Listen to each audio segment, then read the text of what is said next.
Man, you battle rap motherfuckers nowadays have no idea. Like, we thought it was a luxury to know who we might possibly face in the same tournaments back then. You know what I mean? Like we definitely to pre-write a verse was literally frowned upon. Like you were like a Nazi soldier survivor that Brad Pitt was looking for in Inglourious Basterds. It was the most taboo thing in the world to write bars. To think of a pre-mid is kind of, you know what I mean? Yeah, we went through a lot of obstacles that day, but not just for the WRCs, for any rap battle in general. Like, you know, rappers are getting large price tags. You know, you seeing dudes getting, you know, dudes, I'm not going to battle for less than 2 stacks or 5 stacks or whatever the number is.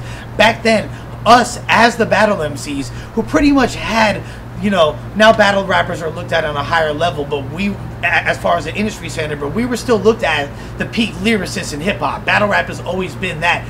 We had to pay to get into the tournaments, to enter, to even get a chance to battle, to possibly get jerked by shady judges in the first round that don't really know what's up with the culture whatsoever. So it's like, to go to Scribble Jam, like to spend $500 on a flight out there, you spend a couple $100 to stay at a shitty motel where there's prostitutes that are too ugly to fuck, and then you wind up paying to get into the event, not only to and an entry fee to enter the battle. You're paying more than just... So, to get into Scribble Jam, you have to pay to get in? You have to pay to get into the actual event, as well as an additional entry fee.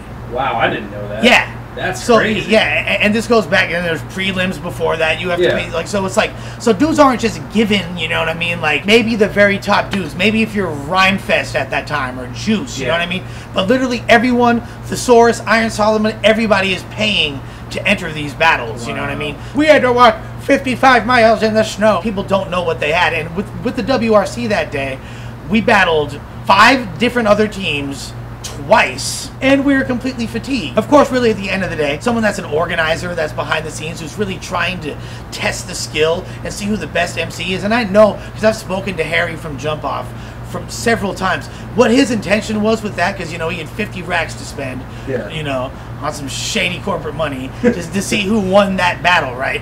He wanted to see who the best freestyle rappers in the world were. In order to do that, he's going to put them through various obstacles. Oh, sure, we'll feed you guys. We'll give you pizza, which is going to carbo load you and have you exhausted 15 minutes after you eat it. Give you the illusion that you're being fed, but you're really just exhausting yourself. And Red Bull, which pretty much does essentially the same thing. I've told my Adderall story before. You know, everybody knows I'm a loader. Like, I took other drugs that enabled me to stay awake regardless. That's why when everybody was falling asleep after all the teams had battled the first time, I started peaking and going really hard in the paint. Whatever. It was a really, really difficult experience regardless, you know what I mean? It was a lot of fun, beyond the fact that we were developing camaraderie and testing our skill against other MCs and literally leveling up.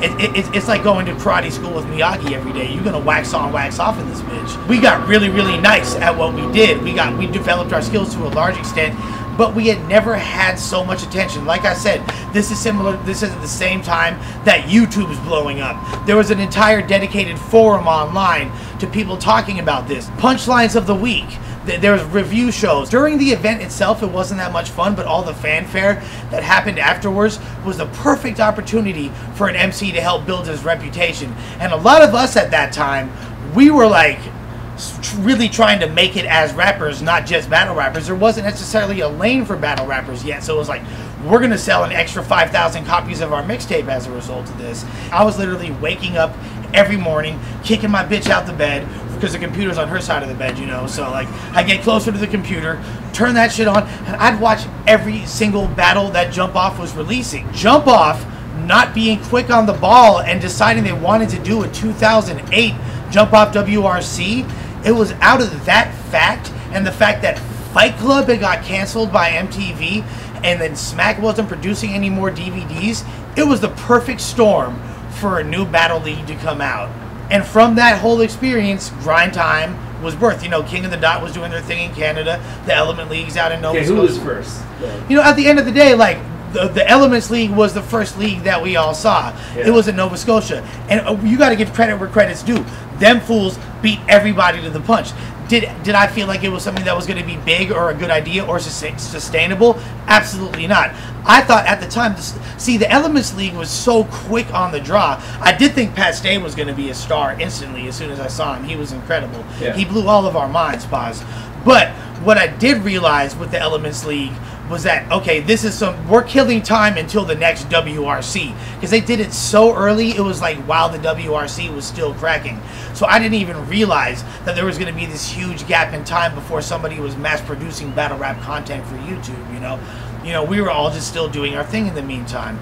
I really didn't know. I thought that, like, really, me personally, I wasn't even going to do the WRC, even though I thought it was a cool idea. But Harry was so persistent about it, and my crew needed the attention, so I did it. From then on, I didn't know where anything was going to really go.